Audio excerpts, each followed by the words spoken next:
All right, let's talk about the big one. For more than a decade, it's been the game everyone's been whispering about, the most anticipated title maybe in history. Today, we're going to put it all together. We're going to sift through every leak, every trailer, and all the confirmed details to give you the clearest picture yet of what Grand Theft Auto 6 is actually shaping up to be. So, you gotta ask, why is the hype so absolutely massive? Well, think about it. It has been over 10 years since Grand Theft Auto 5 basically changed what we thought an open world game could be.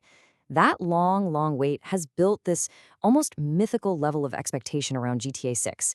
Every tiny rumor, every blurry screenshot, it's all been picked apart by millions of us, turning this whole thing into a global obsession. But here's the good news. The wait is finally, slowly, coming to an end. Thanks to that first official trailer, the gigantic leak back in 2022, and some seriously amazing detective work by the fan community, the fog is lifting.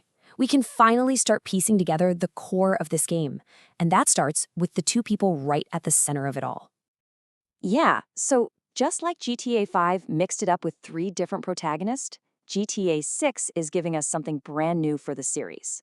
A criminal couple, heavily inspired by the classic Bonnie and Clyde story. So, let's meet Jason and Lucia. And you can see right away there's this really cool contrast between them. Over here, you've got Jason Duval. He's kind of that classic morally gray character we've come to expect. He's an army vet, supposedly just wants to live a quiet life, but his particular set of skills makes him a go-to guy for all the wrong people. And then you have Lucia Camillos. She's an ex-convict, already a huge fan favorite, and she seems to have this fiery, intense personality. She's fighting for her family, and that's a powerful motivation. And you just know these backstories are going to weave right into the gameplay. I mean, Lucia being the first playable female lead, that's a huge deal for Grand Theft Auto. But look at that little detail, the ankle monitor. That is such a clever way for Rockstar to maybe limit where you can go in the early game, you know? It forces you to stick to certain areas, kind of like the opening chapters of Red Dead Redemption 2. It's smart, it grounds the story. Okay, so we know who we're playing as, but what about the where? Let's be honest, the setting is always a main character in these games. And for GTA 6, we are going back to the state of Leonida. And when I say state, I really, really mean it. Just whatever you remember about the size of Los Santos, throw it out the window. Based on these incredible community mapping projects where people have literally geolocated landmarks from the trailer, the map for Leonida is estimated to be 200% bigger than the entire GTA 5 map. That is almost 3 times the size. The scale is, well, it's just mind-blowing. And it's not just big for the sake of being big. It's incredibly diverse. You've got the neon-soaked streets of Vice City, which is, of course, Rockstar's version of Miami. But then you can head out into the Grass Rivers, which is basically their take on the Everglades, filled with alligators and other wildlife. You've got the gritty industrial Port Gellhorn, the beautiful Leonida Keys, even Northern Mountains. This isn't just one city. It's a whole living, breathing state. So, a giant new playground is awesome, but what are we actually going to do there? Well, it looks like Rockstar is rethinking the very nature of crime in Grand Theft Auto. And this is the key idea right here. The big cinematic heists from GTA 5, they'll probably still be in there, but the day-to-day criminal life, that's changing. The new focus seems to be on smaller, more dynamic robberies that you can just decide to do. No big scripted setup required. Think less like you're in a Hollywood movie and more like you're pulling off spontaneous stick-up jobs. And this is where having 2 protagonists is going to be a game changer. For any of these robberies, you'll have options. You can send Jason in by himself, you can go in as just Lucia, or you can tackle the job together, as a team, switching between them on the fly.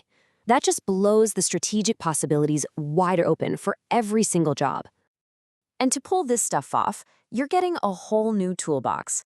We're talking an immobilizer bypass for jacking fancy cars, a tracking jammer to throw the cops off your trail. This all points to a much deeper, more thoughtful approach to crime. Oh, and see that duffel bag? That's a huge hint.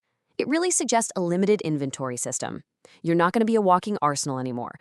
You'll actually have to plan your loadout, which completely changes the feel of the game from total chaos to something more tactical and, well, real.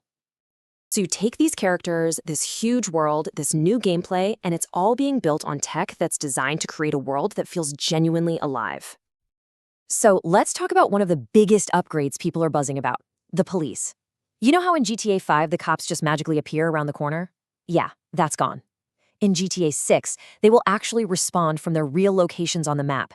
They won't just magically know where you are. They'll use witness reports, the description of your car, your last known location. It completely changes how you think about getting away from the law. And you, the player, are getting way more control. You'll be able to shout commands to your partner in the middle of a gunfight. You can actually carry and hide bodies for some real stealth gameplay. Each character is rumored to have unique abilities, like Jason's eagle eye skill. All these little things, they add up to a level of control that's much closer to the deep immersive systems we saw in Red Dead Redemption 2. And really, what this all adds up to is a shift in philosophy for Rockstar. They're not just building a bigger sandbox. They're building a more complex simulation, one that's designed to create those amazing, organic, unscripted moments that are completely unique to you and how you play. And you can see how all these pieces are meant to fit together. You've got this huge wildlife ecosystem, right? Alligators in the swamps, who knows what else in the mountains. You've got incredibly advanced NPC AI, so crowds act like real people, not just a mindless mob.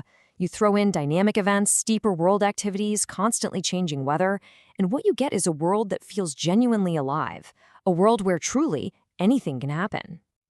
So after going through all these incredible details, there's really only one massive question left hanging in the air. When can we actually get our hands on this thing? Well, the best piece of news we've gotten so far comes from some pretty reliable insider reports. The game is apparently content complete. Now, what that means is the story, the missions, the world itself, it's all basically built. The massive job they have now is squashing bugs, optimizing performance, and polishing everything to that insane level of detail we expect from Rockstar. We are in the home stretch. And that's where we are. On paper, Grand Theft Auto 6 is poised to be one of the most detailed, immersive, and technically mind-blowing games ever made. But it's also carrying the crushing weight of a decade's worth of hype. The real question isn't just, will it be good? It's, can any game possibly live up to these impossible expectations? I guess we're all going to have to wait and find out.